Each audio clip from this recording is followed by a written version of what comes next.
One of the things you talk about extensively is about forming habits. Yeah.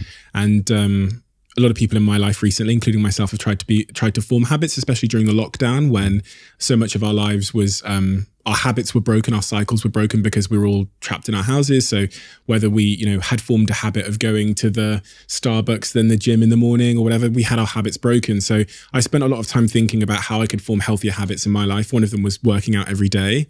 And one of the sort of, I guess, popular narratives is that if you do something for 21 days, it becomes a habit.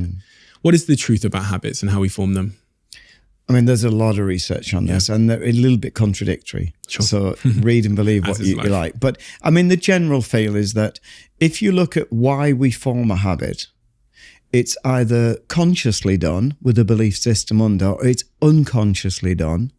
We aren't thinking about it. A common one, for example, a poor habit is, and I use this a lot when I do keynote speeches, to say to people, when you go home, if you're with a partner that you love, how do you present to them when you arrive? And it's amazing how most people mourn, which, they've not thought that they don't want to see somebody mourning. You don't meet someone and say, you could have this every day of your life. I'll come back and see you. So what you do is you walk in and think, what habit would you like? And the belief then is, if I go in mourning, they could leave me. Yeah. This could damage. Now that's going to shift your habit. So once you've turned the belief around this, you're unconsciously doing it without thinking, this is damaging. And so if you actually sit down and work that out and put it in your computer system, then when the chimp gets through the door, it's not going to mourn. Because what the chimp has to do scientifically is consult the computer before it does anything. It all happens in a tiny fraction of a second. But if the computer's programmed to say, don't forget, it will unconsciously remind the chimp, you need to be in a good place when you walk in, because that's what they're going to decide on whether they're there the next night. Mm-hmm. So you start to recognize that being someone who moans all the time or complains when you first meet someone isn't ideal. So we have these unconscious habits which we're not aware of, which we can bring to conscious by starting to look at our life and say, is this how I want to be? But you have to ask the question. Or we have habits like we eat too much.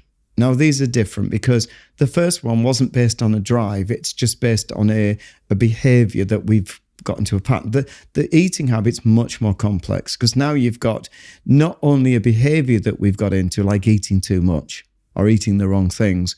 We're driven with an incredibly powerful survival drive to eat. So now we have to deal with two aspects. One is, what is it, the habit that we want to get, and what are the beliefs we're going to underpin with it, and how we're going to manage this drive. How we're going to fulfill the drive in a way that our chimp's happy, that it's got its drive fulfilled, and we're happy. Mm. So now you really have to look at that. So that's a big battle. That's not an easy battle, but it can be won. It can be won. So again, habits are not straightforward. Mm. They need to be subdivided and say, let's look at unconscious, conscious, whether they're linked to drives or they're linked to some really bad experience. Sometimes we have a habit because we've got a bad experience. Mm. So like you explained that you went through a really bad time with this girl. If it got repeated, God forbid, if it got repeated 3 or 4 times, you can see how your habit would be to distrust. Yeah. And it would become a habit. Because your belief is that these women are not trustworthy. And suddenly your chimp generalizes, all women are like this. And you hear guys saying this. And clearly that's so untrue, you know. And so with you, I'd be looking and saying, when you meet this, what are you looking for in the girl? Are you looking at physical looks? Are you looking at, do they make me laugh? Or are you looking at their values? Mm. So we can actually start looking at how you're choosing your partners.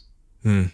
And that might help you to avoid the behavior, the habit of picking up what you might then define as the wrong person.